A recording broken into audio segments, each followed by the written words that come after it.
Hay cristianos que llevan años en la iglesia, pero no se dan cuenta de que están caminando a oscuras. No porque les falte conocimiento bíblico, sino porque han dejado que su corazón se enfríe.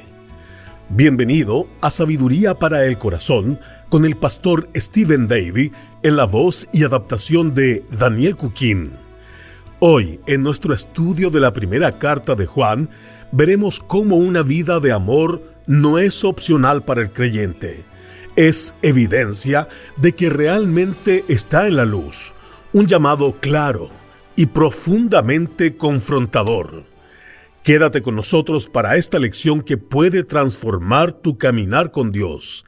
El mensaje de hoy se titula El amor no es ciego. He leído que en los Estados Unidos alguien queda ciego cada 20 minutos. Según la Federación Nacional de Personas Ciegas, hay unos 25 millones de adultos en este país que sufren de gran deterioro visual, incluyendo la ceguera total. Por años, mi querida suegra sufrió de ceguera, resultado de la diabetes. Mi esposa aún tiene en nuestra casa la lupa que su madre solía usar para leer su Biblia, mientras de a poco perdía su visión. Si Dios nos diera a escoger qué discapacidad física tener, estoy seguro de que muy pocos escogerían vivir con ceguera. Ahora, según las cartas del apóstol Juan, el cristiano toma decisiones cada día que afectan su capacidad de ver. Decisiones que le permiten caminar en la luz o vivir en las tinieblas de una ceguera voluntaria. En uno de sus pasajes más directos y desafiantes hasta ahora, Juan nos exhorta a dejar la oscuridad atrás. Y él comienza este mensaje en el capítulo 2, versículo 7 de 1 Juan, con un término cariñoso para todos nosotros. Es el término amados, traducido simplemente hermanos en algunas Biblias. Juan comienza aquí en el versículo 27 con la palabra agapetoi. Él la va a usar 6 veces en esta carta. Quizás reconoció el sustantivo agape entre medio de ese término cariñoso. Esa es la palabra griega para un amor profundo, preocupado, fiel, sacrificado, comprometido y eterno. Agape no es caprichoso o temporal. No está controlado por emociones, sino que está determinado por la voluntad. Y la voluntad lleva el fruto de la emoción y el afecto. Para la persona común en la calle, el amor es algo que puede cambiar como el clima y se puede reemplazar como un par de zapatos. Y eso no era nada distinto en el primer siglo. De hecho, Séneca, el filósofo romano que vivió durante los tiempos del apóstol Juan, escribió que las mujeres romanas en la alta sociedad recordaban y contaban el paso de sus años con los nombres de los esposos que habían tenido. Ellos iban y venían con las estaciones. Hasta el día de hoy el mundo está totalmente de acuerdo con la idea de enamorarse, pero uno puede desenamorarse tan rápido como se enamora. Esa es la razón por la que Dios usa una palabra que no habla de un simple enamoramiento. Él usa una palabra que habla de la voluntad de amar. El pastor Warren Wiersbe comenta acerca de este término, escribiendo que el agape bíblico no se trata de atracción, sino de determinación. No es una cuestión de ver si funciona, es una cuestión de disponerse a hacerlo funcionar. Y lo sorprendente es que este tipo de amor sacrificado no solo es para nuestra pareja y los miembros de nuestra familia, es para todo el cuerpo de Cristo, y aún más. Así que no es coincidencia que mientras Juan comienza a hablarnos acerca de que debemos amarnos los unos a los otros, él comienza diciéndonos que nos ama como hermanos en la fe. Él ama con este tipo de amor profundo, fiel y comprometido, expresado en este término, amados. Lo que es sorprendente, y estoy seguro de que los amigos de la niñez de Juan pensaron lo mismo, es que al llegar anciano, el apóstol Juan se volvió muy amoroso, en vez de amargado o irritable. Así era Juan cuando Jesús lo llamó a ser uno de sus discípulos. Jesús incluso le puso por sobrenombre Hijo del Trueno, por su temperamento explosivo, Marcos 3. Lucas capítulo 9 registra que Juan le pidió al Señor que hiciera caer fuego del cielo sobre un pueblo que no quiso hospedarlos por una noche. Señor, incendia la ciudad, se lo merecen. Impetuoso, apasionado, egoísta y obstinado. Pero ahora leemos la carta de este anciano apóstol, y aunque Juan todavía es apasionado, temerario y directo, él se asegura de que todos entendamos que detrás de esta instrucción hay agape. Él habla con amor. Con eso, él comienza a decirnos cómo debemos asegurarnos de evitar la oscuridad del odio y caminar en la luz del amor. Versículo 7. Amados, no os escribo un mandamiento nuevo, sino un mandamiento antiguo, que habéis tenido desde el principio. El mandamiento antiguo es la palabra que habéis oído. En otras palabras, el concepto de amarnos unos a otros no es nada nuevo. Y es verdad que para el tiempo en que Juan escribió esta carta, el mandamiento de amar a Dios no era para nada nuevo, pero sí que estaba siendo ignorado. Hacía tiempo ya que los rabinos habían empezado su gran trabajo de explicar y detallar la ley de Moisés. Ellos iban a través de la Torá, los primeros 5 libros del Antiguo Testamento escritos por Moisés, y buscaban cada mandamiento y cada orden, cada prohibición y cada regla, y con ellas creaban varias tradiciones y reglas y sus propias listas de prohibiciones. Por ejemplo, catalogaron que habían 613 mandamientos en el Antiguo Testamento, los cuales supuestamente se relacionaban con las 613 partes que ellos creían que componen el cuerpo humano.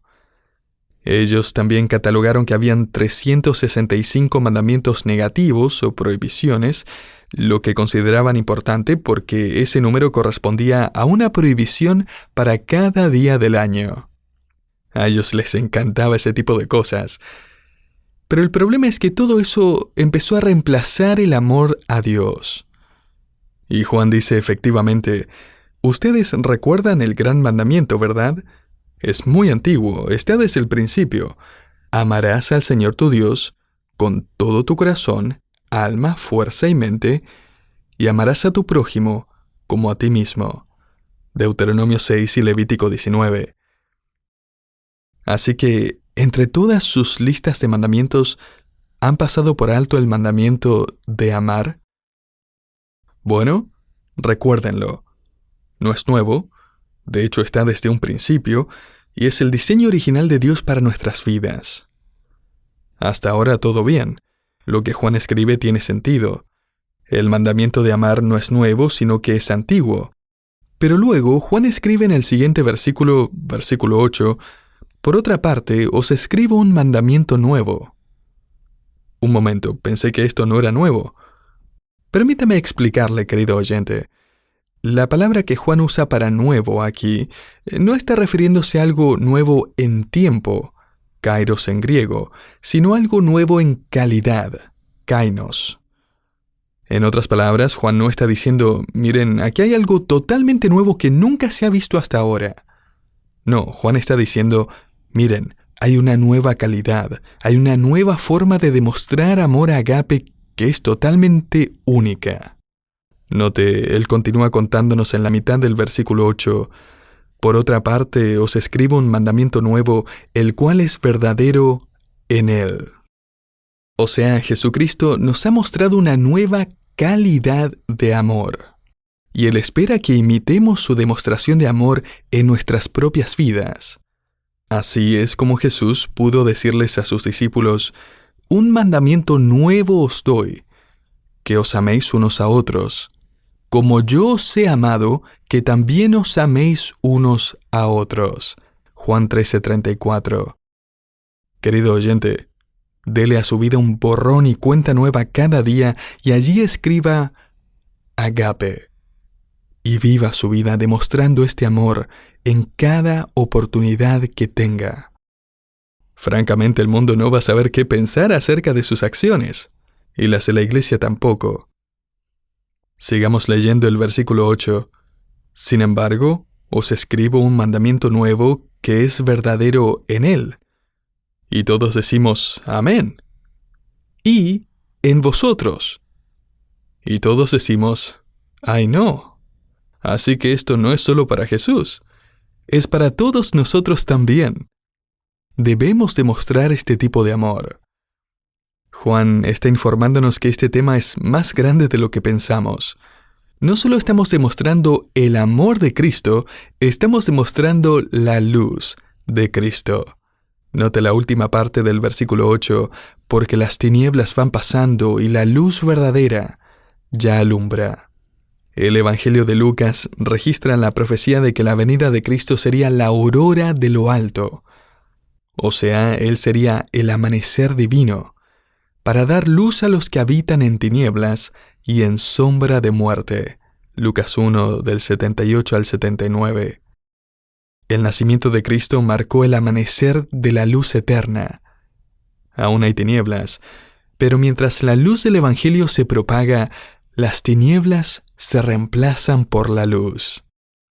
Para Juan, amor y luz son parte de un mismo Evangelio, y estos deberían ser parte de la vida de cada creyente. Note la advertencia aquí en el versículo 9. El que dice que está en la luz y aborrece a su hermano, está todavía en tinieblas. Ahora hay algunos que creen que Juan pasa a hablar acerca de no creyentes o falsos creyentes. O sea, ¿es posible que un cristiano pueda odiar a otra persona? ¿O no? La palabra que Juan usa aquí para aborrecer simplemente significa detestar, tener una actitud de desprecio hacia alguien, considerarlo como un enemigo. ¿Es posible que un cristiano deteste a alguien de esa manera? Tristemente, sí. El problema con la otra interpretación de este pasaje, de que aquí se está hablando de falsos creyentes, es que no es consistente con la audiencia de Juan, los amados, o tampoco es consistente con el vocabulario que vemos aquí.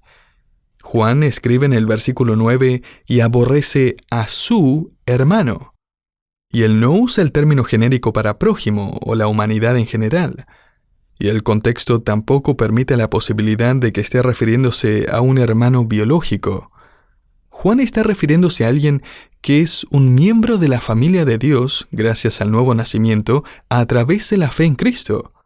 Él está hablando específicamente acerca de nosotros, los creyentes. Si nosotros, hermanos y hermanas en Cristo, nos odiamos unos a otros, actuamos con resentimiento, nos despreciamos unos a otros, prácticamente hemos vuelto a las sombras de las tinieblas. Y Juan está diciendo, amados, ninguno de ustedes pertenece a las tinieblas. Vengan a la luz, demuestren la luz y el amor de Cristo. Salgan de las sombras del odio, la amargura, los celos y todas esas otras cosas que pertenecen en la oscuridad. Corrie ten Boom y su familia fueron atrapados por los nazis y enviados a un campo de concentración por esconder judíos en su casa. Después de que Corrie fuera liberada y que la Segunda Guerra Mundial terminara, ella viajó a Alemania para dar su testimonio acerca del amor y el perdón de Dios. Y mientras ella estaba parada enfrente de la congregación y contaba su testimonio, ella reconoció a un hombre sentado en la audiencia. Él había sido uno de los guardias más despiadados en el campo de concentración donde ella había sido prisionera, el mismo campo de concentración donde su hermana había muerto. Ella escribió que era una cosa hablar acerca del amor de Dios y su perdón, pero fue otra cosa completamente distinta demostrarla en esa situación.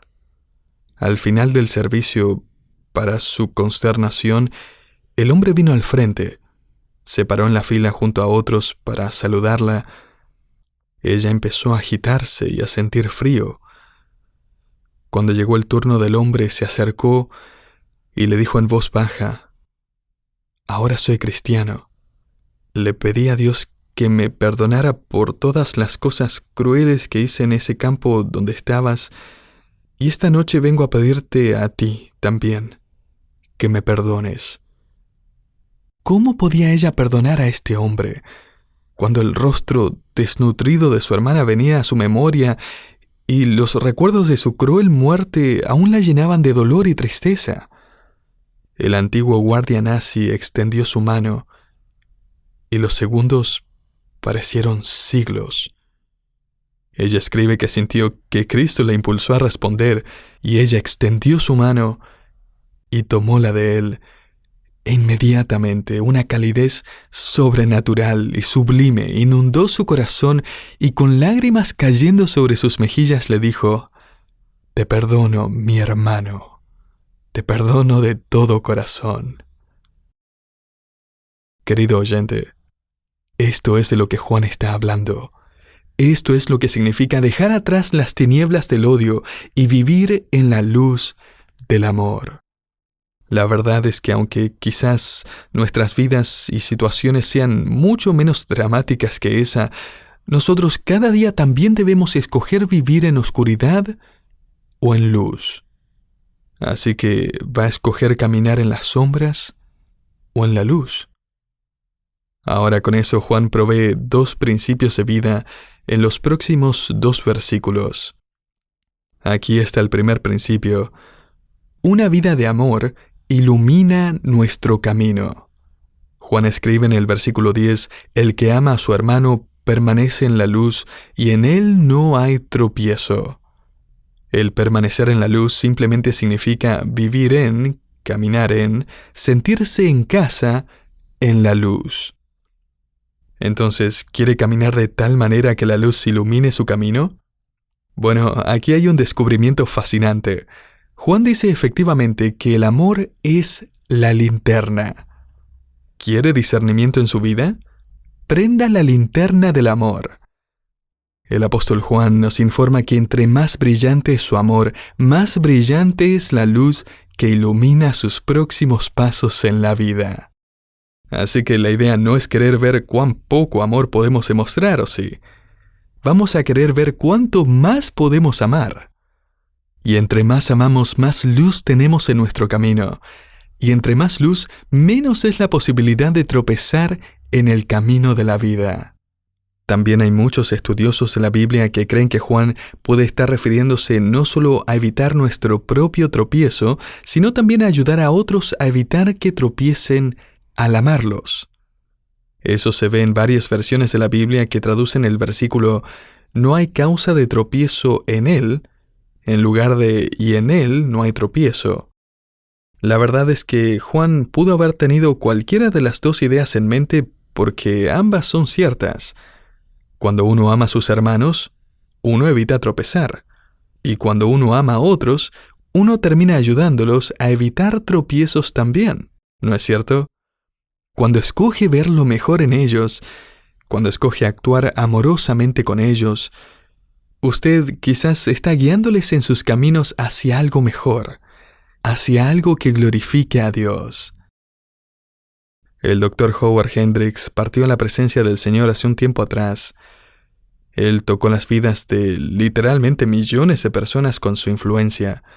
Él enseñó en el seminario de Dallas por unos 60 años a más de 10,000 estudiantes. Estoy muy agradecido a Dios por permitirme ser uno de ellos. Leí reseñas biográficas puestas en Internet mientras miraba su funeral también por Internet. Howard había crecido en un hogar dividido, donde sus padres se habían divorciado poco tiempo después de que él naciera. Él solía decir que fue él quien separó la familia. Su abuela hizo lo mejor que pudo para criarlo, pero él era un niño bastante difícil. Él se describía a sí mismo como un niño rebelde y problemático. Su profesora de 5º grado en Filadelfia una vez comentó que Howard Hendricks era el estudiante que tenía más probabilidades de terminar en prisión cuando creciera. La misma profesora de 5º grado en una ocasión se enojó tanto por lo insoportable que estaba haciendo en su clase que lo ató a su silla con una soga y le tapó la boca con cinta adhesiva. Hoy en día un profesor recibiría una demanda por hacer eso. Pero su corazón empezó a cambiar radicalmente cuando conoció a su profesora de 6º grado. Una profesora que lo impactó desde sus primeras palabras. El primer día en 6º grado, su profesora se le acercó, lo miró y le dijo: «He escuchado mucho acerca de ti, pero no les creo una sola palabra». Hendricks escribió después: «Esas palabras cambiaron mi vida. La luz iluminó su camino, salvándolo quizás de un tropiezo tras otro, y todo porque una profesora demostró gracia y amor. Otro autor resumió este versículo muy bien cuando escribió: el amor nos hace escalones en lugar de piedras de tropiezo. Una vida de amor ilumina el camino de nuestra vida. En segundo lugar, la falta de amor atenúa la luz sobre el camino de la vida. Note el versículo 11, pero el que aborrece a su hermano, y note que aún estamos hablando de creyentes, está en tinieblas y anda en tinieblas y no sabe a dónde va porque las tinieblas le han cegado los ojos. Juan usa un verbo participio en presente traducido el que aborrece a su hermano. Esto nos da a entender que esta es una característica persistente. Esta es una persona conocida por ser odiosa. Juan incluso agrega que sus ojos están cegados, un verbo que registra el impacto cegador del odio en el corazón de esta persona. Como los corrosivos efectos de la diabetes en mi suegra que de a poco le fue quitando la vista, Juan advierte aquí que cuando un creyente permite que el odio se asiente en su corazón, él quizás piense que sigue siendo el mismo, pero sin darse cuenta, en realidad, él ha estado perdiendo lentamente su vista espiritual, y su camino se ha estado oscureciendo cada vez más. El odio pone cortinas sobre las ventanas de nuestra alma para que no reciban la luz de Dios. El pastor Warren Wiersbe comenta lo siguiente acerca de este versículo: ¿qué le pasa al creyente cuando no ama a su hermano? Él vive sin luz. Él piensa que ve mejor que todos los demás, pero él está en realidad cegado por las tinieblas de su propio espíritu lleno de odio.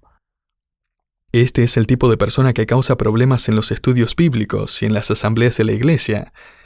Él piensa que es el gigante espiritual entre ellos, pero en realidad es un bebé espiritual, con poco entendimiento o discernimiento espiritual.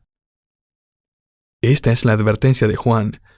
El amor no es ciego, el odio lo es. El amor no le tapa los ojos, el odio sí. El amor no rehúsa ver, el odio sí. El amor ve, el amor abre los ojos del corazón, abre las cortinas sobre las ventanas del alma y deja las sombras atrás. Así que, querido oyente, escoja amar. De esa forma se va a iluminar su camino. Iluminará los caminos de otros que necesitan sabiduría y ánimo de Dios tanto como usted. No me sorprendió leer entre los muchos homenajes a la vida y ministerio de Howard Hendricks un homenaje de parte de Chuck Swindoll, un hombre profundamente impactado por su vida y ministerio. Él escribió: estaba a punto de completar mi educación en el seminario, 4 años de estudios intensos en Dallas, y mi esposa Cynthia y yo estábamos casi seguros de que íbamos a perder a nuestro bebé antes de que naciera. El estrés personal y financiero durante esos años era ya lo suficientemente difícil como para agregar la angustia de perder a nuestro hijo. Necesitaba un amigo con quien hablar, alguien que se preocupara sinceramente por mí. Así que una tarde, después de estudiar en la biblioteca hasta que la cerraran, pensé que podría encontrar a un profesor que me abrazara y me escuchara.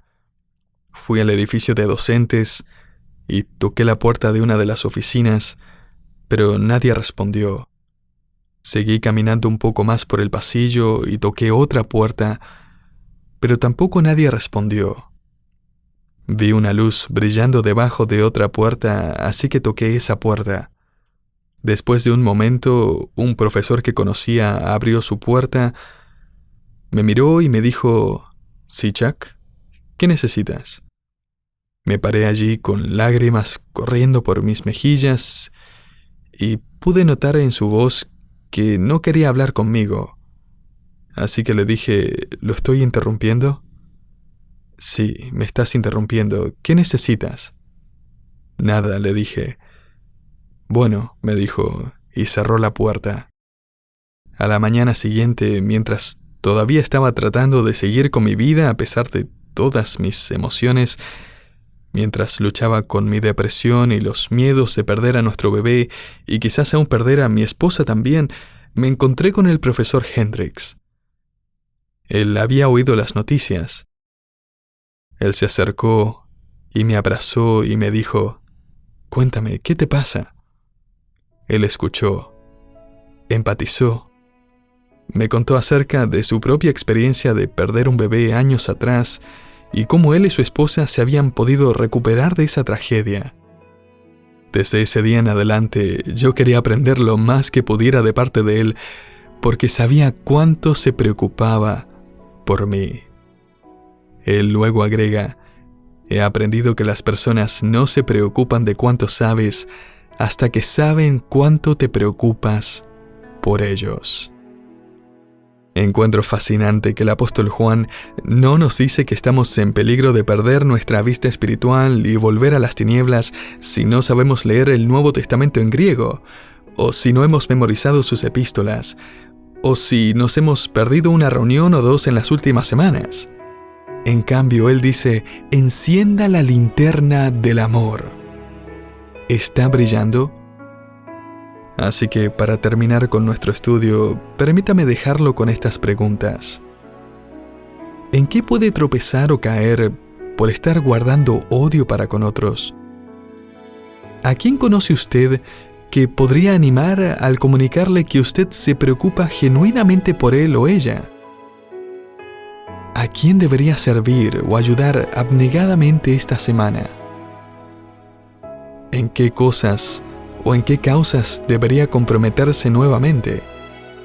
¿A quién le está pidiendo Dios que usted ame el día de hoy?